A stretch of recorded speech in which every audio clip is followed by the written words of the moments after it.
One. Good morning, everybody. Saturday, December the 11th, 2021, coming to an end. So is the NFL season, week 14. Joe Verfari, Brandon Graham, Rob DeSona, Igor Henriquez. Guys, rough week last week. I don't know. I feel like some of us did okay. Me and Brandon went 3 for 5. Igor 1 for 5. Rob 2 for 5. I know, Rob, you were saying a lot of your games were within a few points. But we got to bounce back. 3 weeks left, 4 weeks left in the NFL season.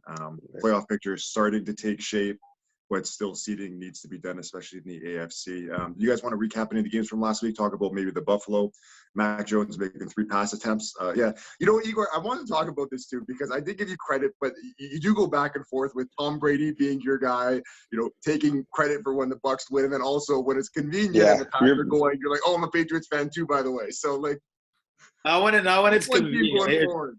The difference is this: I'm not a Buccaneers fan. I enjoy that. I enjoy that Brady does well because Brady will always be my quarterback. Of course. But yeah, the Patriots again.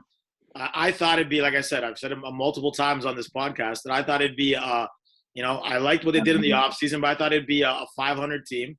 And yeah, it wasn't the greatest game to watch on Monday, without a shadow of a doubt. You know, they threw the ball like 3 times, but you know, a win's a win in Buffalo, and it looks like they have a really good chance of winning the division. They got a couple of tough games. They got to play the Bills again, and they got Indy next week. But they'll likely make the playoffs, which to me is already a solid season, because I didn't think they could make the playoffs. So I'm happy with the progress of the team. But yes, you know, a Super Bowl of Brady against the Patriots, it would be heaven for me. I'll tell you that much. I need to know. That's a win for me. I'll be having that much. You know, it's just made that much. But one thing I want to say about this is really bad, because usually the Buffalo defense, especially the line, they've been steady throughout the years. This is a record, okay? The most runs in a row by an offense since 1999 happened twice against the Buffalo Bills this year. 32 runs in a row with the Pats this past week, and the week before, 24 runs in a row by the Colts. And they're gashing that team. So that's a record. Since 99, no team has ran the ball consecutively as much as they have against the Buffalo Bills. So that just shows you right there. D-line has been mush this year. I think that the Buffalo Bills forgot that they're in the AFC East, where they need to run the ball and play good, like stop the run. Because come December and January, you can't throw I know Josh Allen has an absolute hose. That I was so impressed by him throwing through that wind. You guys couldn't kick the ball through the wind, and he's throwing it like it was nothing. But you've got to be able to, like, I heard a good analysis of, they set their team up to beat KC, but you got to beat teams in your division too. They're not set up to beat New England. They're not set up to beat even Miami, I don't think. But you know, you guys talked about Josh Allen last week. I'd like to hear Brandon's opinion. I've said last year he had an incredible passer rating when they went 5 wide, which tells me that he doesn't know how to read defenses. He's like he's like a 7-on-7 quarterback, that he can basically just find open guys when they spread the field, when they when it's just like touch football, not even touch football, but like Joe will know, like when it's shinny versus hockey, there's 2 different things. There's systems in hockey, and then shinny is just go and do your thing. I think that Josh Allen's a little overrated. I think he's not as accurate as he was from last season, and his stats are not good when they're 2 wide, 3 wide. It's when they go 5 wide and spread the field. And I wonder if, Brandon, you're a quarterback, do you kind of buy into that? Yeah, well, it's different. Like 7-on-7, obviously you're throwing the ball, you can get it out. What I realize is that he struggles when the Bills can't run the ball. Like Devin Singletary struggled. Okay, Matt Breida was absolutely awful. Right, of course they're like kind of benching Zach Moss right now. So whenever the run is doing well, when they're running the ball decently, he can actually spread the ball around. But no, he struggled to hook up with Stephon Diggs this year, Davis, and Cole Beasley. Cole Beasley was a top 100 player last year and actually receiving a lot. They're just struggling to get the ball around. I think what's happened, teams have actually figured them out a little bit right now. But he is an absolute cannon for an arm. I still will put him in a top 5 quarterback category. If you really think about it, like he's still in that top 5 category. You might not agree with me, Rob. But no, he's just really struggling. And I think it all happens because the run is really, really terrible right now. Like awful. I was, and I said that little voice note from the radio clip there. They say that they missed John Brown. And I was going to say a few things there. So when you don't have that like aerial threat, that's why guys like Brandon Cooks and Deshaun Jackson, after all these years, are still on teams, right? Because there's few guys that have that kind of speed. But Rob, it's a good analogy, because even yesterday I was playing basketball, and the analogy there is just space, where when you're playing pickup basketball with friends at LA Fitness or pickup, it's wide open. Guys are kind of moving around, same as football. All of a sudden, it's like when you're playing in a league, there's condensed space. Guys are actually guarding people. It's a lot harder to get that space and to fit passes or shots into tight windows when you don't have that space to get stuff off.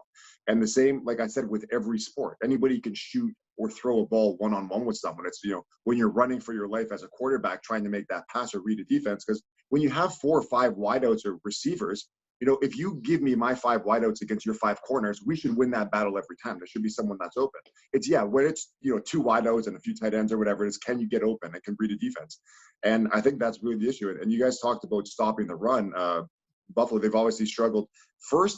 The defense is statistically first total, first against the pass, and 12th against the rush. Second. So the defense is statistically still good, but they have been exposed by some smarter coaches and good offenses. I think a lot of their defensive prowess was at the beginning of the year when they played Miami, who was a disaster, and who else did they hammer? Texans. Jacksonville, right? Jacksonville, they only gave up 9 points. This team has not beat one good team outside of Kansas City all year, and they beat Kansas City when they were in a tailspin. So that's true. And they lost Tre'Davious White, the Pro Bowl corner, so that pass defense is going to be limited as well. And Rob, you said I'll go through the schedule right now. Steelers lost. Miami win. Washington win. Texans win. Chiefs, they won that one game that we watched. And obviously the Chiefs were in a rough spot. Lost to the Titans, had a bye, beat the Dolphins, lost to the Jags, beat the Jets, got killed by the Colts, beat a Saints team without a quarterback, and then lost to the Pats. So you said it, they haven't really beaten any good teams all season. And they beat Kansas City when we had bad wings. So that's all I'm going to remember from how bad those wings were. It was a full moon that night. But any other games you guys want to touch on before we get into this week? Oh, I'd love to bring up the Pittsburgh-Baltimore game. Yeah, go ahead. Oh, and, man.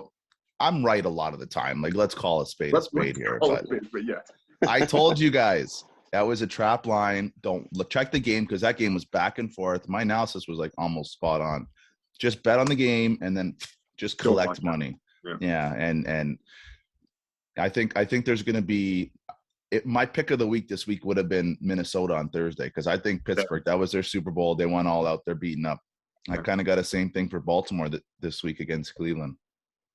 And Rob, that I feel like we circled, and I had that exact same, preface that you did there was I said take Seattle. I said the line doesn't make much sense, but take Seattle. And look, they win 30-23. Adrian Peterson, 11 rushes for 16 yards, but got his 126 touchdown.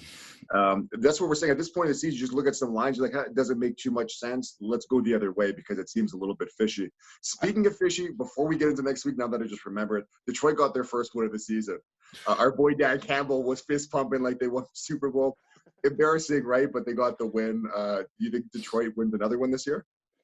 Hey, first of all, talk about the tweet going out there and Ian Rappaport and those guys saying, seeing Jared Goff's girlfriend reacting to it and being like, "Oh, this is a great tweet. This is these guys are horny online." Anyway, sorry.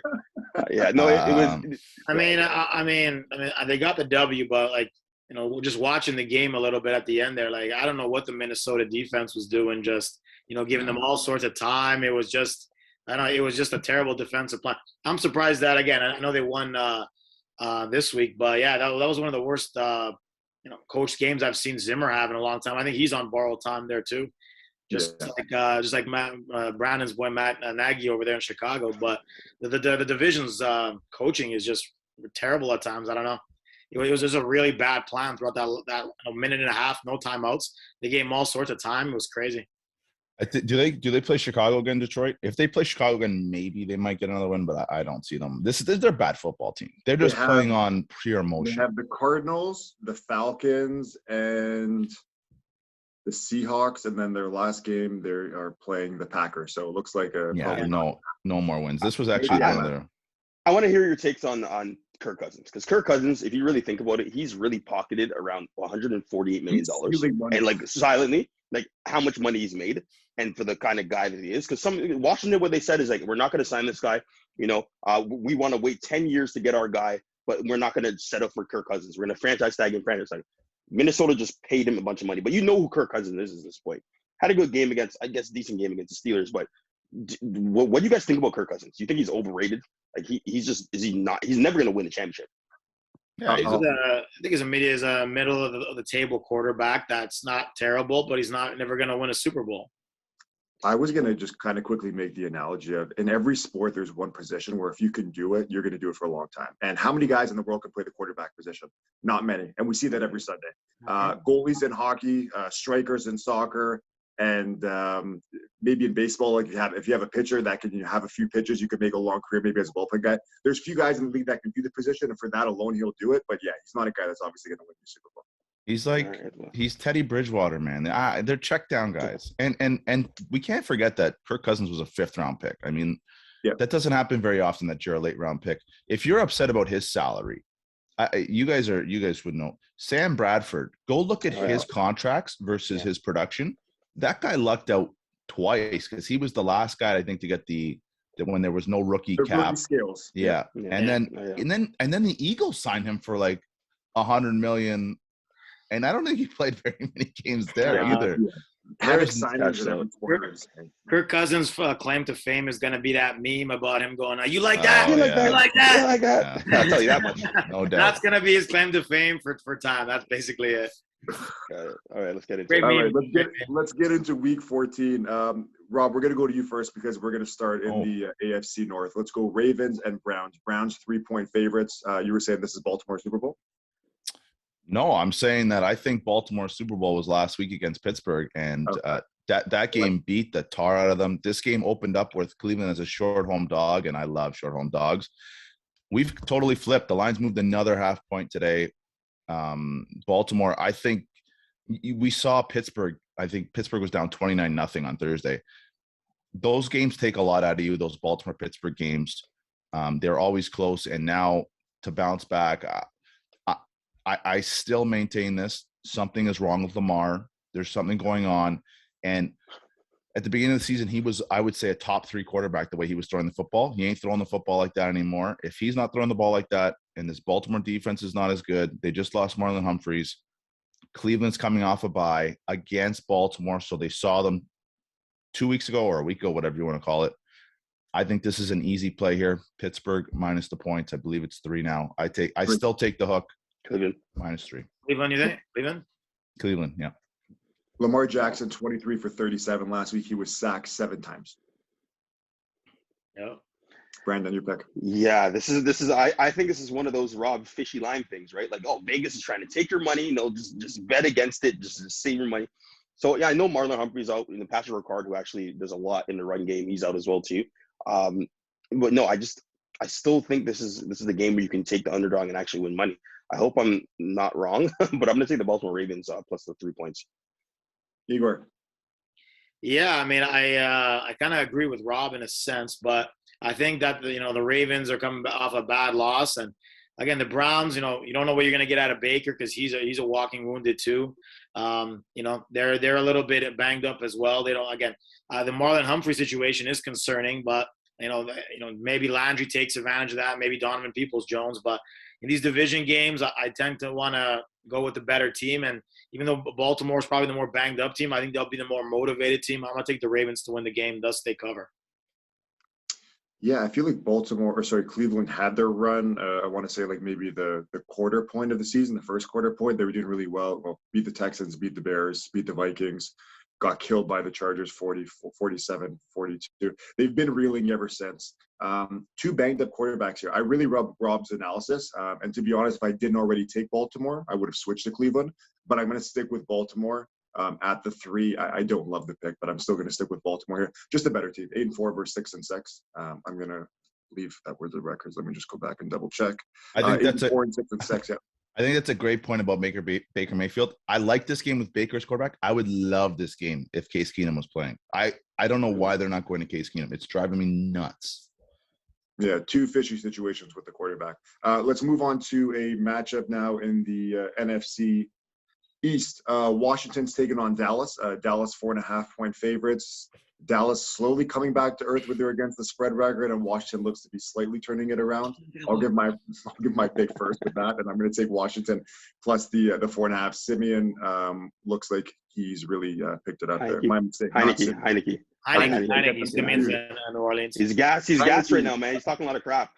He is, and rightfully so. Let's beat them boys. Igor, do you like the boys? I do not actually. I think the 4.5 is a little bit inflated.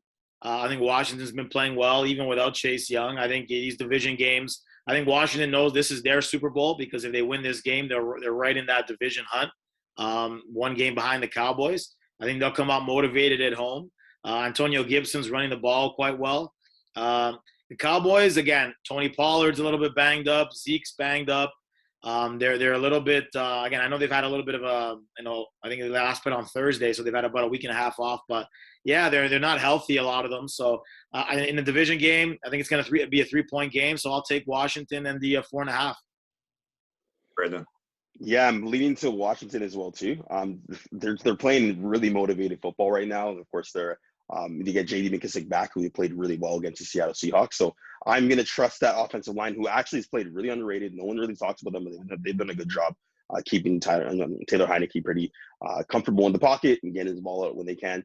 McLaurin is obviously a difference maker. I'm going to go with the Washington 4.5 plus 4.5. McClissick questionable with the concussion still, Rob. Washington just lost Montez Sweat, so another one of their old linemen, and which was the strength of this team. They've come off what?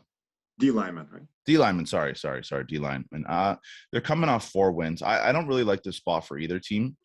So it's one of those games I don't really have much of a feel. But 4 straight covers for Washington, who is a subpar team. I mean, they're minus yards per play in their last 5 games, which is a huge metric for sports betting. I don't like that everybody's taking Washington. I would take Washington here plus the points, but they're getting more of the action. So I don't like when a public team like Dallas as a favorite's not getting money. 60% on the How about them Cowboys? I have 60% for Dallas, Rob. Yeah, that's I don't like when my underdog's getting too much action. So I'll go Dallas here just to be a contrarian, but I don't really have a good read on this game, to be honest with you. Yeah. All right. Let's go to Rob's division. Kansas City Chiefs at home -10 to the Raiders. Tell me who you like, Rob. Another really tough game. I think this line's a little bit inflated, but the Vegas has a ton of injuries. Josh Jacobs probable. I think that Kansas City's now we're swinging the other way where they're getting a lot of points. Their defense is coming to form, but their offense, there's still something wrong there. Yeah. So another tough one for me. Tough read. I don't like swallowing this many points, but I'll take KC -10. No, so back-to-back covers you're saying then for KC, at least last week, because I believe it was a 10 against Denver as well. 10, 8.5, yeah. 10.5, yeah. I'll go quickly. I'm going to take Vegas. They haven't been playing well. I'm going to look for them to bounce back, cover this game. And maybe an upset in the division win here because, like you said, Kansas City's offense has not been incredible.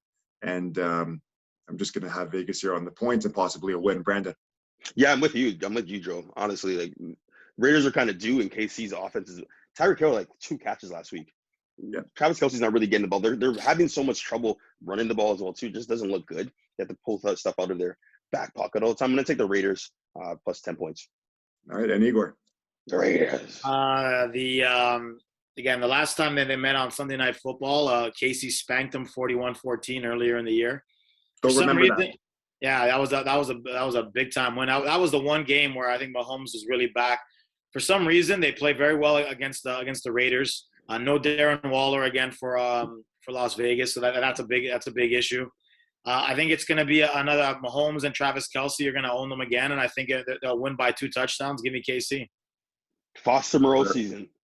Well, he had 1 catch for 39 yards. I was thinking about starting. I have him in fantasy thanks to Waller. So if he does something, well, here's hoping because my playoffs are on the line. But again, last week he didn't do anything. So yeah, Waller's been a big disappointment this year. Waller's been terrible in fantasy. Well, he got injured and stuff like that. Injured, yeah. They definitely been double. And now the NFL knows who he is. The coaches are scheming for him. Too, yeah, right? Absolutely. And they have no otother weapons other than Renfro. Igor, we'll stick with you. We're going to go to Seattle. Going to Houston, but Seattle's taking on Houston. Seattle 8.5-point favorites. 4-8. Apparently, somehow they still have a chance to make the playoffs. I'm assuming they have to win out. They should win, but you like the 8.5. So last week, this was the big thing is I think I was the contrarian because I'm the one that took the Niners. Now, looking at the game, though, the Hawks did get some trick plays for touchdowns, so it definitely wasn't they won, but they kind of lucked a couple of things off for sure. 8.5. I know the Texans are going back to Davis Mills. Yeah. I think it's one of those situations where Seattle really needs to win. I think the Texans are pretty much tanking.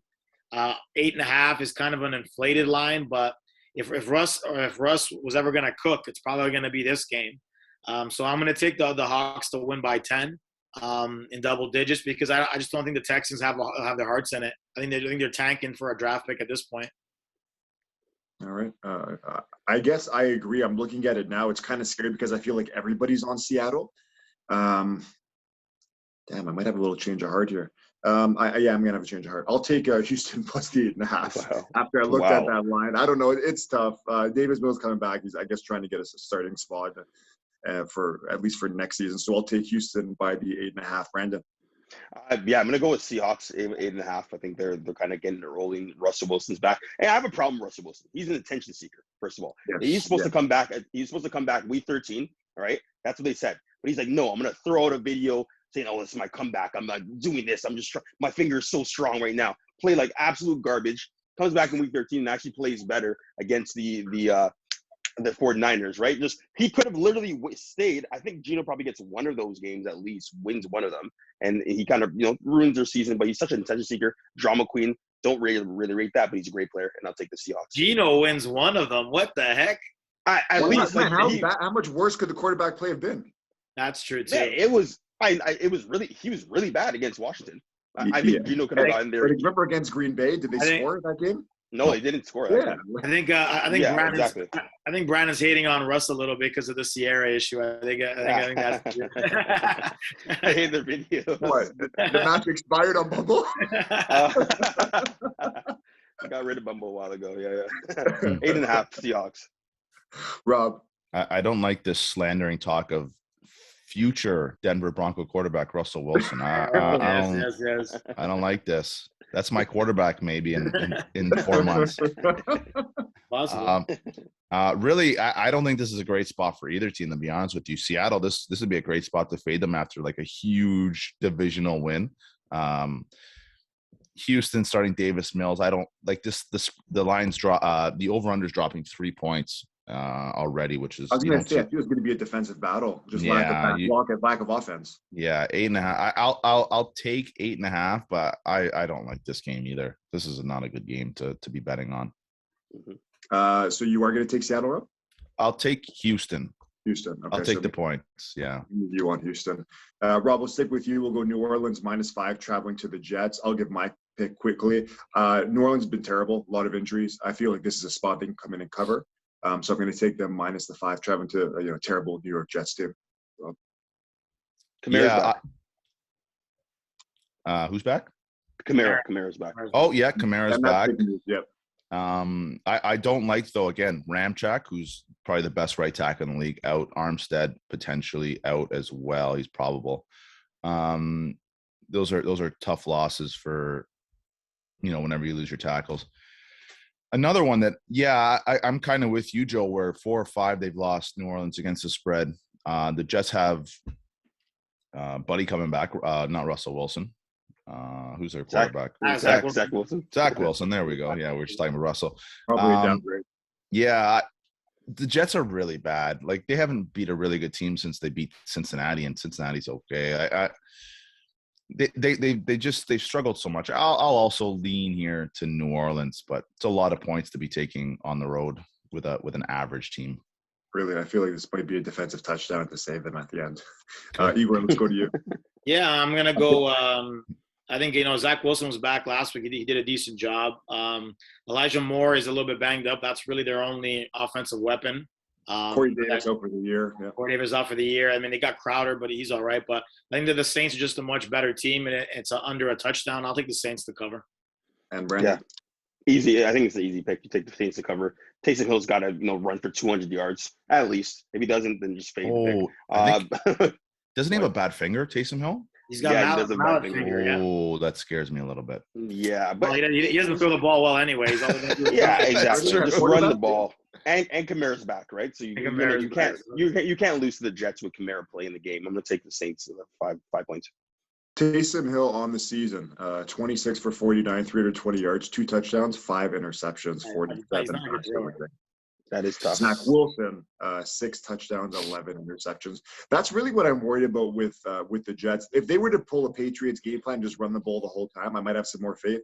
Zach Wilson, you want to talk about bad reading defenses. That guy throws picks nonstop. That kind of worries me. I think that Saints are going to get 1 if not 2 this week. We'll move on to the next game. So Panthers are at home against Atlanta. I'll go first once again. Panthers been reeling as of late. Like they've been a good home team forever. Atlanta not a great team. I'm going to go Carolina minus the 2.5 might be my lock of the week. Igor. Wow. I'm definitely leading Falcons just because I don't know what the situation is with the quarterback play of the Panthers. Cam Newton was atrocious in the last game. He's not playing. He better not be playing. I'm going to take that. Again, if he's not playing, I guess it's going to be PJ. Again, who was it? PJ Walker. Yeah. Again, with no Christian McCaffrey, I think they're not as potent on offense. I think the Falcons, it's all about Cordell Patterson, man. That guy's a beast. He was they lost to the Buccaneers last week, but he was still pretty solid. Mike Davis, they were running the ball. I think the Falcons look like the better organized team. I'm gonna take the Falcons to cover the spread. Yeah. All right, Rob. Yeah. Oh, sorry. Go ahead. Go ahead. No, go ahead, Brandon. You go. Sorry, I didn't want to jump ahead, but I go. Carolina actually fired Joe Brady. Okay, Matt Rule is just like I don't know what they're doing. Joe Brady's actually he's the reason why Joe Burrow became such a big deal. He's the reason why stuff at Alabama was actually a really big deal. But in general, he's just a great coach. They fired him. That offense is a mess. If Cam plays, they're going to be terrible. Chuba Hubbard's going to be playing. You should never bet on the Carolina Panthers. This is my team I stay away from. I'm going to go with the Atlanta Falcons 2.5 points actually win. Both 5-7 and both 5-7 against the spread this year. So pretty even matchup, which explains spread 2.5. Rob, but I don't like putting money on Atlanta. Anybody who's bet long enough knows that you're just anybody that knows you don't like Atlanta. I don't like betting on Atlanta. But the Carolina Panthers, I mean, guard out, tackle out all this week. There's 4 O-linemen. That's my rule. Cluster injuries on the O-line. It's an auto bet on the other team. I'm going to take Atlanta, even though I hate doing it. I like betting on teams with lame duck coaches. And I would have liked if Joe Brady didn't get kind of canned, because this could be a week where Carolina kind of perks up for the next guy. You want to make a good impression. So you never know what happens with a new coach, but he is a coordinator. I know it's not the coach, but I will also – that O-line problems, I always bet the other team. So Atlanta here. Wise. So you guys all have Atlanta. I have Carolina, and yeah. Wow. Okay. Circle that game. Circle this game then. Circle this game. You're probably going to win, Joe. This is going to be one of those probably games, right? That's what I'm saying. Like I think Carolina. This is everybody. Two. Like I said, 2 similarly matched up teams. Neither of them is great. I think Carolina just escapes with this one. Jacksonville taking on my Titans, coming off a bye and then 2 straight losses. Not a great spot previously, but anytime you're playing Jacksonville, usually time to break any kind of losing streak you have. Tennessee generally does very well against Jacksonville. Jacksonville in LA last week was embarrassing. We kind of believe we might have circled that game just as a spread. Jacksonville didn't even compete in that game. Very tough though. I think, to be honest, I don't love a pick here, but I'm going to lean Jacksonville because just Tennessee has way too many injuries, especially at those skill positions. Julio, I'm not sure if he's playing. AJ's out. Obviously, Derrick Henry's out. I feel like Jacksonville will at least compete in this game, and I will take the Jags. Julio is going to be able to play. And I was going to say, even if he does play all year, you can really see if he doesn't have that same burst. He's older, and the hamstring's been bothering him all year. I want to save him last year. So it's great that he's playing, just not the same guy. Your pick, Igor? Yeah, this is a tough one because I think, the Jags were pretty embarrassed. And again, Titans do have the injuries, but I just don't trust Urban Meyer's game planning strategy. Like James Robinson fumbles the ball. They bench him for the majority of the game. I know Trevor Lawrence was pretty upset about that, so they're going to try to make sure he stays in the game. They just don't have enough weapons. I think the defense is actually pretty underrated. I think I've been saying that the last few weeks, but I think this will be a Titans statement game. I think they'll run the ball a bit. I think Julio will make a bit of a difference just because looking at his stats, in terms of like big playability, he's been the best player they've had in terms of that in the receiving game. So I'll take the Titans to cover by a 10-point win and call it a day. Brandon. No, I have the Jags. I'm leaning to the Jags here. I just think it's a game where they have to. This is Urban Meyer wins every 6 games. Every 6 weeks, he'll get a win. Okay, so just kind of have to factor that out, and he's gonna put his figures up. Trust me, it's gonna be a great time. James Robinson's gonna play a lot more, and I'm gonna take the Jacksonville Jaguars plus the points. It's an underdog week for me. Jacksonville Jaguars hammer that line. They lost 37-19 this week. Yeah, they lost 37-19 in October 10th. This is a statement game for the Jacksonville Jaguars. Franchise-changing game, franchise statement game. Lock it up, Jacksonville Jaguars. Rob, love that promo. Rob, go ahead. I think the only franchise-changing thing the Jacksonville Jaguars should do is move to Toronto. I think that's the only franchise-changing thing that they're going to have. I agree. I can't bet on teams that I don't know what I'm going to get out of you. We don't know how motivated Jacksonville is. So I don't really know what to do here. Tennessee has tons of injuries. One thing that I did notice, Tennessee has 71% of the money. So that means they're getting a lot of the bets. But the spread has dropped 2.5 points, which tells me that while the picks are coming in on Tennessee, the money's coming in on Jacksonville from the professionals. I think the pros are betting on Jacksonville.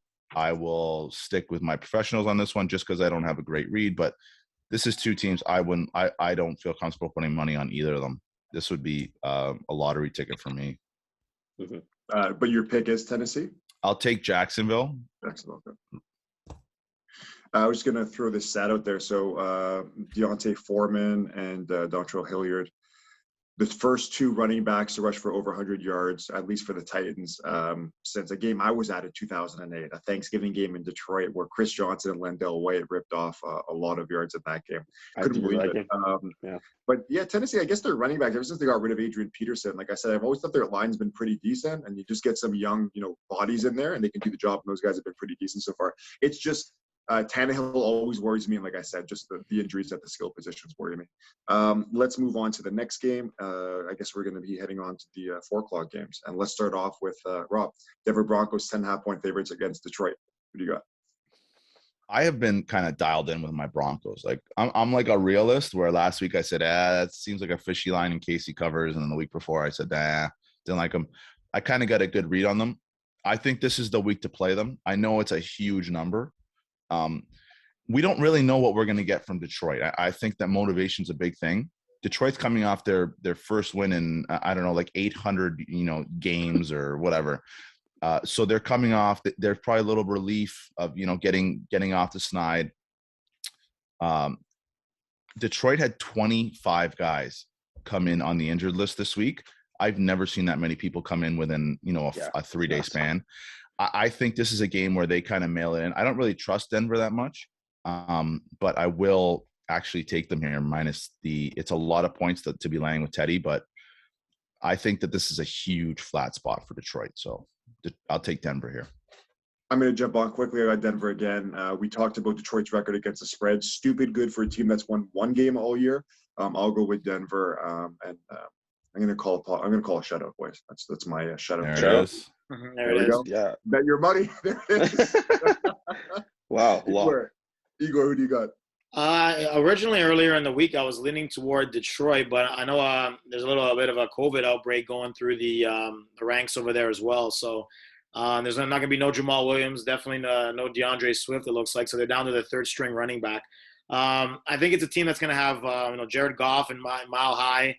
Don't really trust it. It is a lot of points. I wish it was about like 7.5, 8. But I'll take the Denver Broncos to beat them down. I think Goff will have a regression week. And Brandon. Yeah, well, TJ Hawkinson, Swift, and Goff are both limited in practices, or all 3 limited in practice. Those are probably your 3 best players on the offensive side of the ball. So I'm going to lean towards Denver. Denver's won me a lot of money this year. Even when Rob said don't take them, they won me a lot of money. So I'm going to go with the Denver Broncos 10.5. All right, the first game we're actually all in on. Now that I look at the first game. Oh, that in New Orleans. Let's move on to LA Chargers. Herbert and boys at home taking on the Giants. Giants, another one of those teams. They seem to be 10-point dogs every week. Right now it's 9.5. Igor, let's go back to you. Yeah, the Giants are in a situation where it's not going to be Danny Dimes again. It's either Glennon looks like he's not going to be able to play either. It's probably going to be Jake Fromm. Again, Georgia legend. Jake Fromm.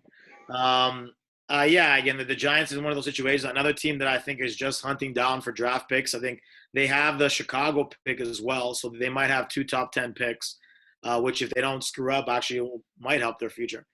Again, the Chargers, they're in a good spot. They're confident after that beatdown of Brandon's Bengals last week. Again, 9.5. After all of that, I think I haven't taken many dogs. I'm going to take the Giants in a surprise, 6-point loss, 3-point loss. All right. I'm going to go total opposite there. Chargers have not been great covering. I know that they started off the beginning of the season very hot. They've been, to be honest, terrible, way below expectations for most of the season. They screwed me on that backdoor Sunday nighter, as you guys know, against Pittsburgh when I early sallied that 5 for 5. And then the football gods put a curse on. It's like pick 6, another touchdown. Yeah. And to be honest, I'm resentful for them the whole season. But I'm going to lean with the Chargers. Anytime you're starting your third-string quarterback and you're on the road and you're beat up, those are a lot of reasons for me not to take the Chargers. Brandon, I'm going to go to you, but before I do, Fromm was at Georgia. Now, there was an elite Kirby quarterback that left there. Was it I was just about to mention. No, it was Justin Fields. Justin Fields signed with the Kirby Smart Georgia Bulldogs, and they chose Jake Fromm over Justin Fields. Therefore, he's a legend. But at the same time, he's a noodle arm. He's a really bad arm, honestly. So this is a game where I think I was very surprised, very perturbed, down and out last week because of the game that the Chargers had against my Bengals. And I think this is a game that they proved that they can win in cold weather. So I'm going to take the Chargers 9.5. I think that was a big surprise. Those receivers played great. Of course, Herbert played great. He's unbelievable. I'm going to take the Chargers 9.5. Sorry, before I know Rob's got to go, I forgot to mention that Keenan Allen out with COVID. Mike Williams. A lot of them out, right? Yeah, so they're both likely not going to play. So that's your top 2 wide receivers not being able to play. Just an FYI. Yeah. No, I was gonna throw that in there too. But Eckler is in, right? Eckler, he was questionable, but he's been upgraded to healthy. But their wide receivers is going to be Guyton and Co.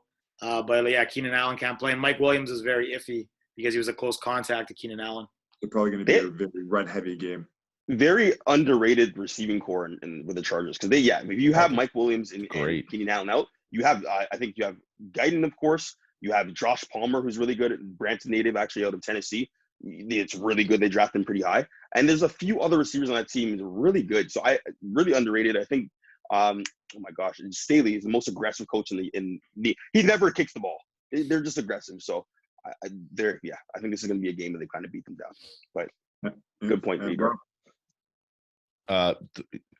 The wide receivers are what is giving me very hesitant to bet on the Chargers here because I think this is actually a good spot to fade them after that win last week in Cincinnati.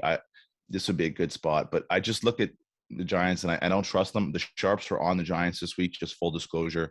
But Galladay's probable, Shepard's probable, and Tony's out. So 3 of the wide receivers I feel like all 3 of those guys have been out for half the season. The Giants have a lot of bad luck when it comes to that kind of stuff with receivers. So, but I'm going to create a new rule. If you are behind Mike Glennon on the quarterback rankings, then I don't bet on your team. And that is Jake Fromm. So I'll go with the Chargers very reluctantly. Mike Williams, I don't know if he's out yet because he might be able to play. If he plays, I think this is an easy Chargers play, but it's going to depend on that. It said the update I have here is just 2 days ago, joined him on the list.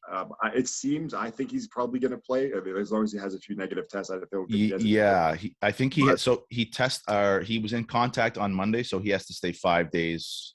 He has to get 4 negative tests. So today will be the day where they actually know if Mike Williams is playing. Okay.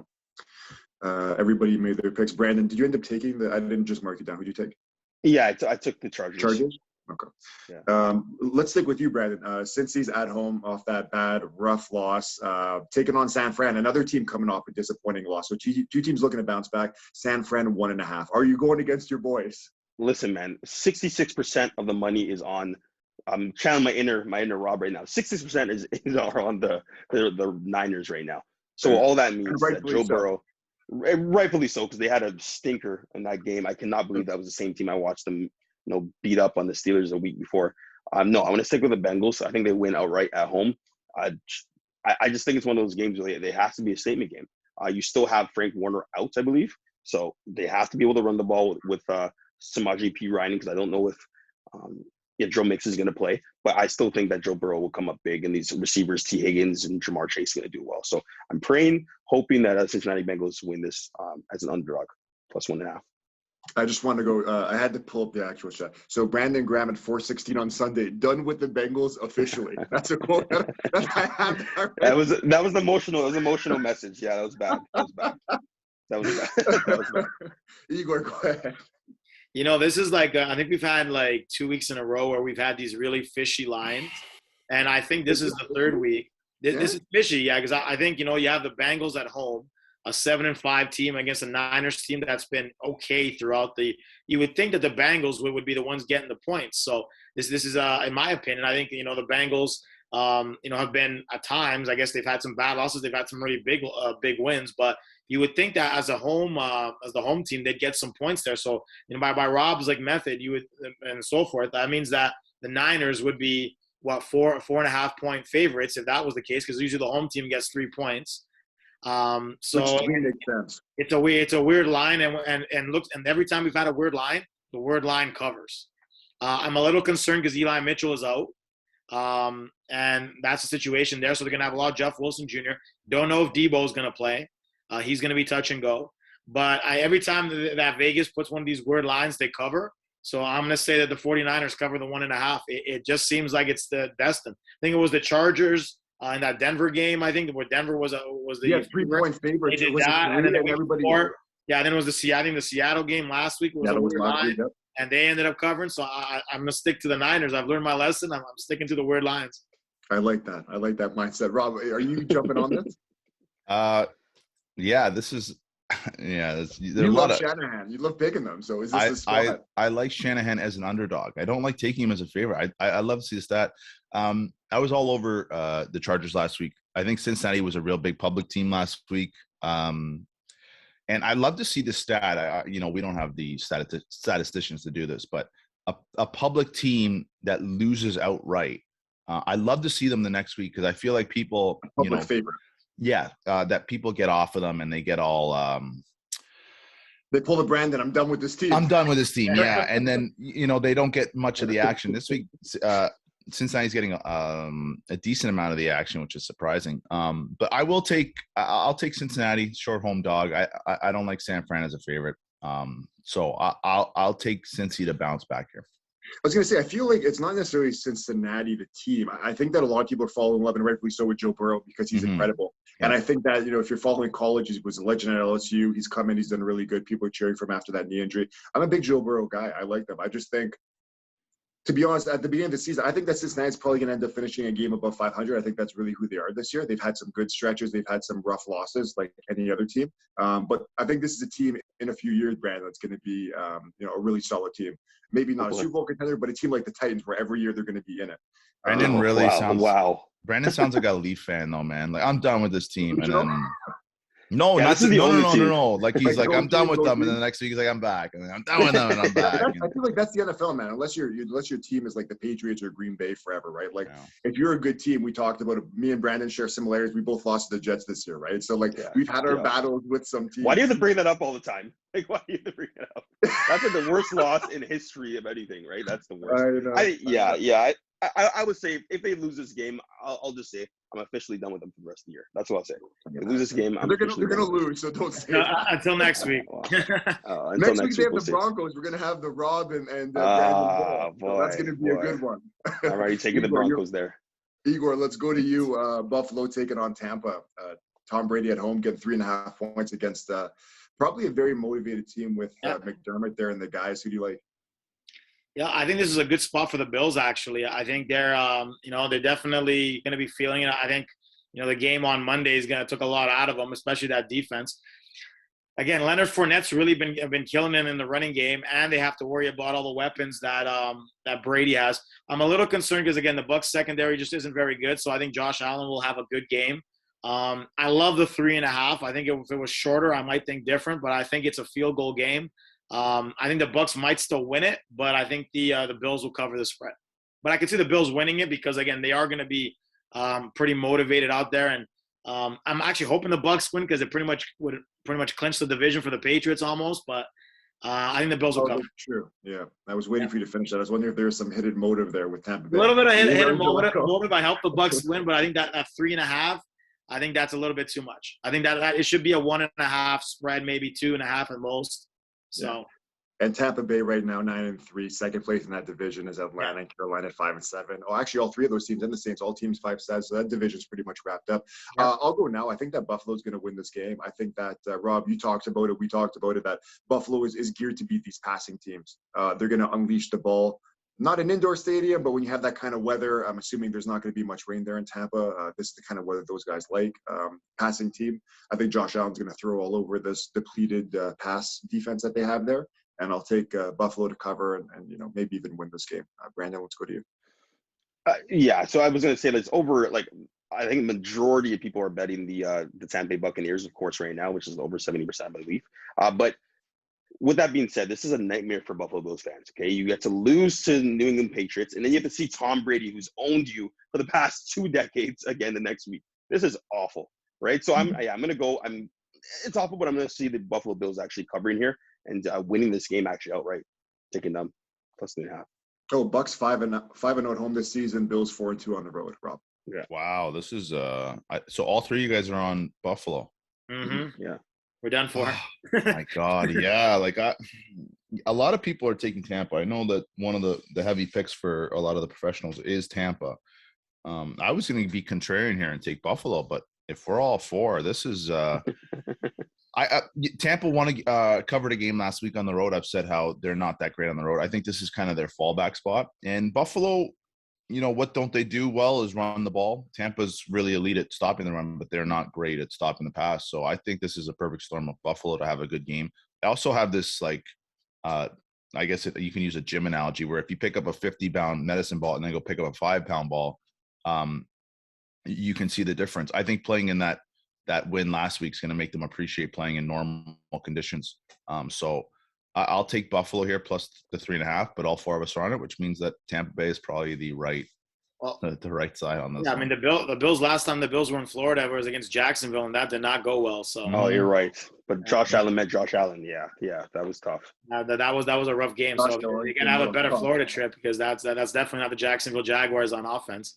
Well, I guess if you're traveling to Florida again, you're thinking about 2 things. Last time we were in the state, we lost to Jacksonville, assuming that they didn't play Miami recently. And then another thing, they're just coming off that embarrassing loss. I have to think the defense is motivated, especially after that question they asked a few of the guys there when they said, are you guys embarrassed after that performance? I think these guys are just dying to get back on the field and really, bring everything today. And that 5-0, to be honest, I was going to say Tampa at 9-3. I've really paid much attention to the record. I would have assumed maybe like 8-4. But, I'm going to say Tampa loses this week, and we'll move on. So are we everybody's on Buffalo except for Rob, right? No, he's on Buffalo as well. No. Buffalo went with us. Yeah, he went with us.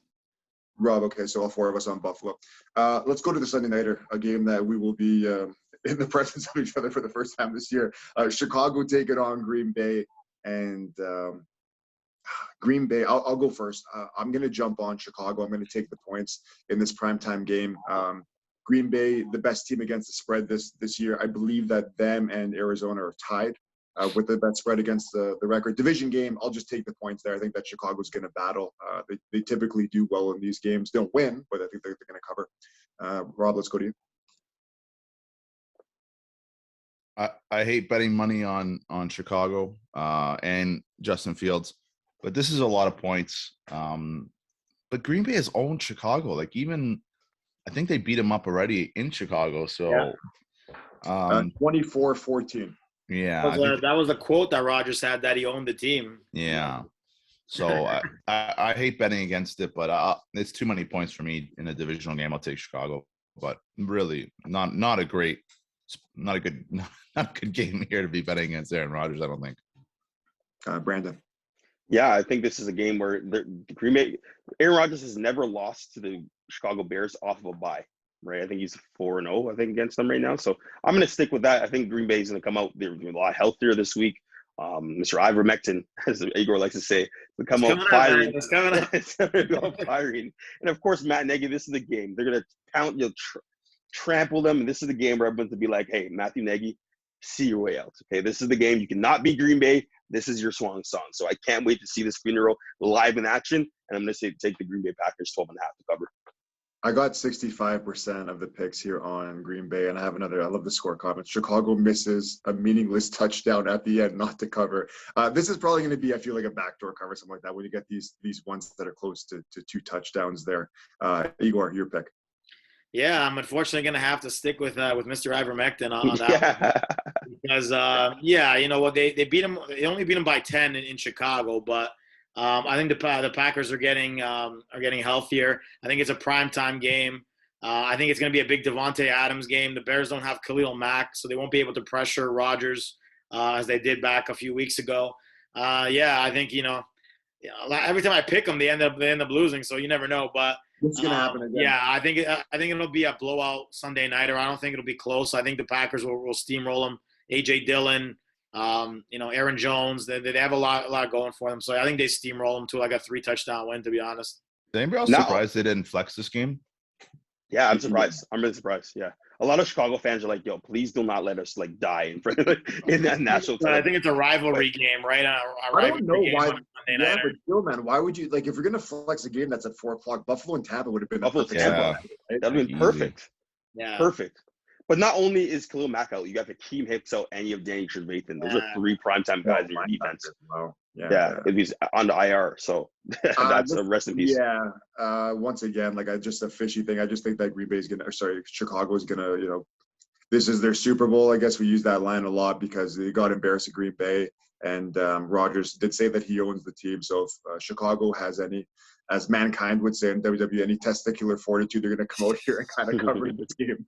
So I'll take them. Guys, Monday Nighter, I know I said that Carolina's probably be my lock of the week. This game is going to be in my 5. I'll give you guys a second to kind of think who I'm going to take. But, coming back from that West Coast, I'm going to ride with the Rams here. The Rams were terrible after a stretch when they got OBJ. I still don't know really. Time's going to tell how he does with this team and how the team does with him. But Arizona's been injured for a while. I know they got their guys back last week. They've been winning a lot. They've been covering a lot of games that they shouldn't even have won when they were playing backup quarterbacks. I'm going to go with the Rams here in a statement game in this division that they're going to need. I'm not sure. I'll take a look. They probably still have a chance to win the division. Let me just pull it up right now. So, 10-2 against 8-4. It's a must-win for them. I'm going to go with the Rams plus 2.5. And Igor, we'll go to you. Well, before I get to that, I'm looking forward to the Sunday Nighter and Brandon's rants on Matt Nagy throughout the game. So that'll be and better wings. Here's the better wings. St. Louis? Okay, perfect. Yeah, can't wait, man. I don't know. Oh, can we go back? Oh, well, we didn't go. Did we go to St. Louis last time? I can't even recall. We went to All-Stars. Yeah, we're not going to go back to All-Stars because of Rob's wings fiasco. So let's go to. But you almost threw it on the floor. Yeah, that was I think you did. And the evidence was all over the table. But anyways, you know what? I kind of agree with Joe because I think the Rams were embarrassed by like 17 points when they faced Arizona at home, which was definitely a bit of a situation there. I think the Rams again, they beat down Jacksonville. Again, the Cardinals are getting healthier, but they're in a spot where I can see them losing the game. So I'm gonna take the Rams because I think it is a more of a must-win for them than it is for the Cardinals. So I'll take the Rams to win the game and cover. Rob? I'll also take the Rams. Yeah, I'm going to take the Rams here. All right, Brandon. I really was leaning towards the Rams all week, and now of course, you have Hopkins coming back. You have Kyler coming back into form at home. This is another game where I think Arizona just they're a regular season team. They're not going to do well in the playoffs. I've already kind of seen it in my vision. They're not going to do well in the playoffs. This is their time to shine. I'm going to take the Arizona Cardinals and go against the entire team here and take them 2.5 to cover. Yeah, I was gonna say that the Cardinals pass defense has been pretty solid all year, and I'm a big Simmons fan there for the Cardinals as well. I think that the Rams are gonna have to run the ball a lot. We've talked about Stafford being hurt for most of the season. He's another walking wounded. Most of the quarterbacks are at this point. But yeah, I would say set up the run and then throw some passes to the guys on the outside, and we'll see what's going on there. The guys, that's all the game. That's gonna bring us to our. Sorry, Brandon. Did you end up taking the cards here? That was your. I took the cards just to go against the field. I didn't want to, but I just took it relatively. let's do our 5-packs now. I'll go first to buy you guys some time in case you haven't done so already. And now that I have circled all of my teams, I will start off with my 5. So I'm going to go Rams plus 2.5. I'm going to take San Fran minus 1.5. Writing these down as I'm going. Carolina minus the 2.5. I have Houston plus 8.5. And I will go Washington plus 4.5. Whoever's ready, speak now, forever hold your peace. Yeah, I gotta go next. I'm gonna take the Chiefs and the 10. Wow. Gonna take the 49ers against Brandon's Bengals. I'll take the Bills against the Bucks for the 3.5. And then I'm gonna go Mr. Ivermectin on Sunday night with the 12.5, and the Rams on the Cardinal situation. I like those picks. There you go. I can't go 1 for 5 again this week. You're not. No. Who's up next? Robbie, you can go ahead. I'm trying to figure out my 5th game. Yeah. Okay, I'll jump in and try. I'm still trying to figure out the 5th one, but I'll take Arizona and 2.5. I'm gonna take that. I can't believe I'm doing this, but I'm gonna take the Green Bay Packers to cover the 12.5. All right. Take the Cincinnati Bengals to cover the points plus against the Niners because everyone is against them. They're dead. This is it. The Bengals have to do it. I'm going to take the Falcons plus 2.5, going to Carolina and beating the Carolina Panthers there. My 5th one is obviously really, really tough, but I think I'm going to circle back. They take Jacksonville. Yeah, I know. You know what? You said they win every 6 weeks. Yeah. I think this is the This is only the 5th week. I gave you a free pick. They got Houston next week. They've lost 4 in a row. This will be 5 in a row, so you're off by a week. I want to take the Jacksonville Jaguars, put them as my honorary pick. No, but Okay. I'll go with the Buffalo Bills to cover in Tampa. Yeah.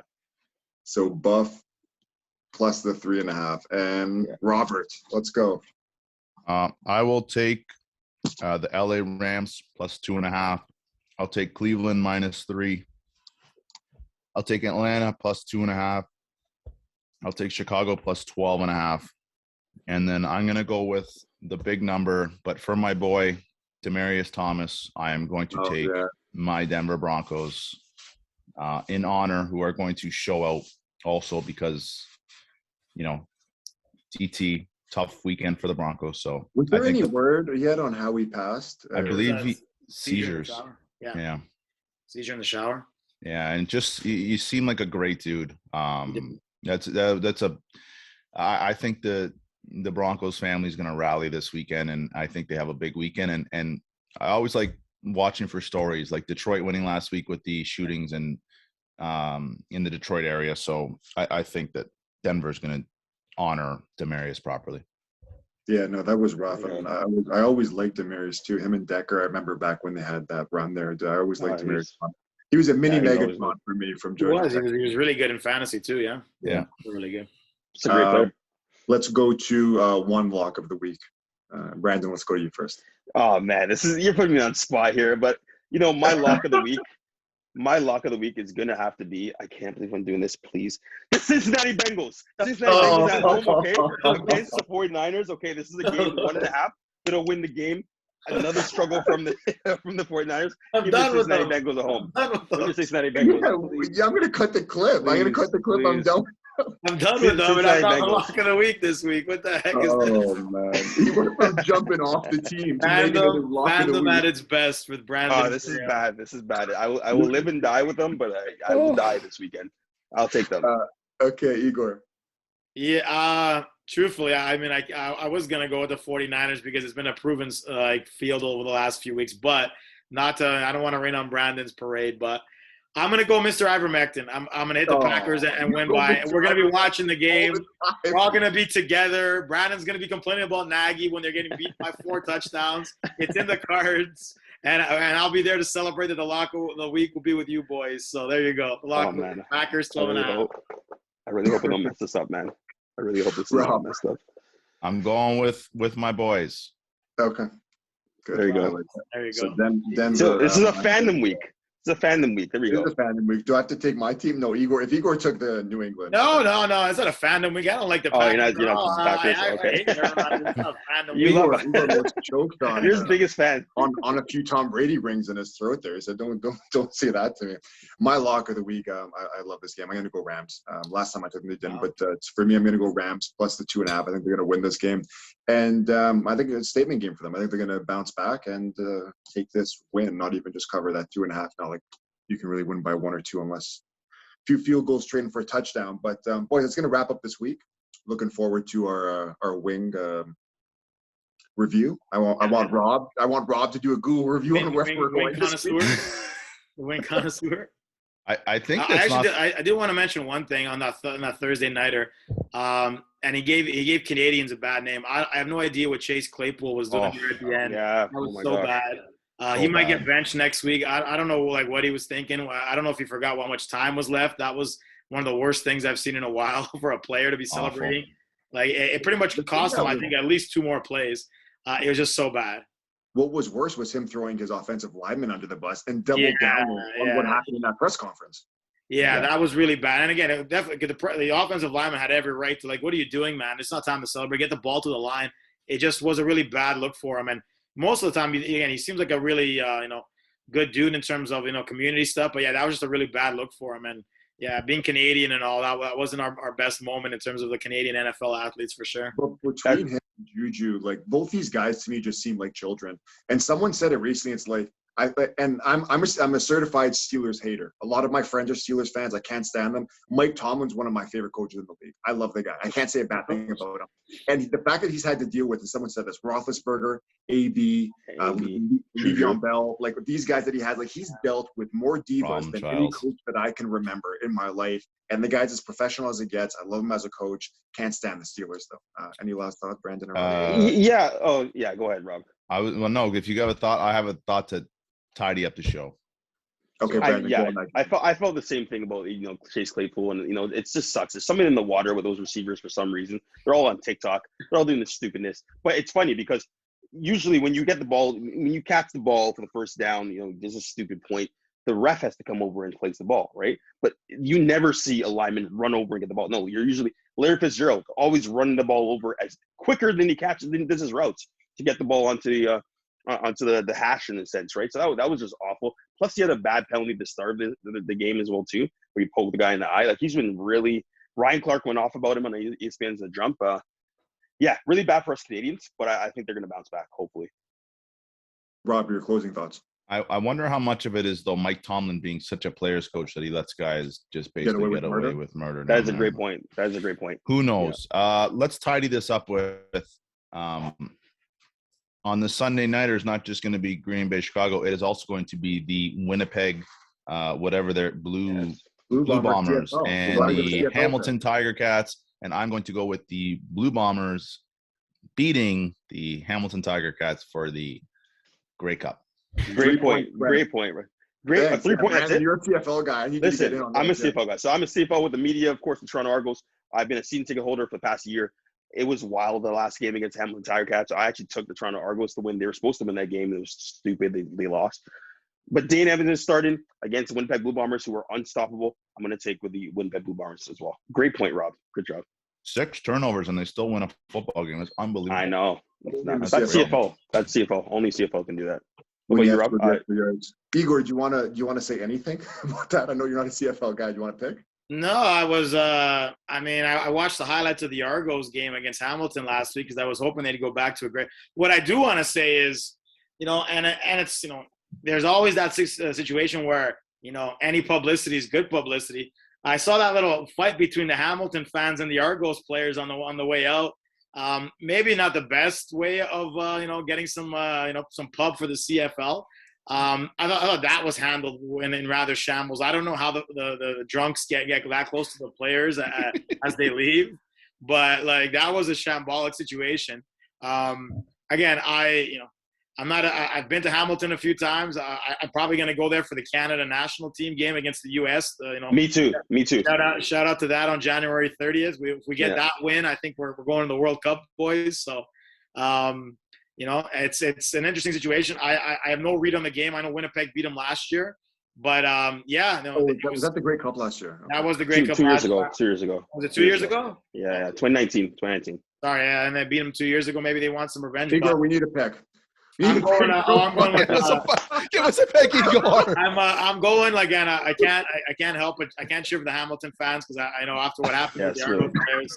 So I'm going to go with the Winnipeg Blue Bombers. I know they got like Zach Collaros and stuff at quarterback. Yeah, Zach Collaros. Yeah. So I'm going with the Winnipeg Blue Bombers to win the game.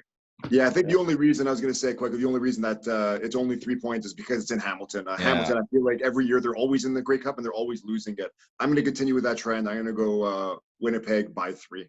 And, circle this game. Yeah. We're going to circle the CFL game, boys. We might catch the fourth quarter before the NFL game. All right, I'll see you guys tomorrow. Thanks, everybody, for tuning in, and we'll chat later. Week 14 will be in the books. Take care.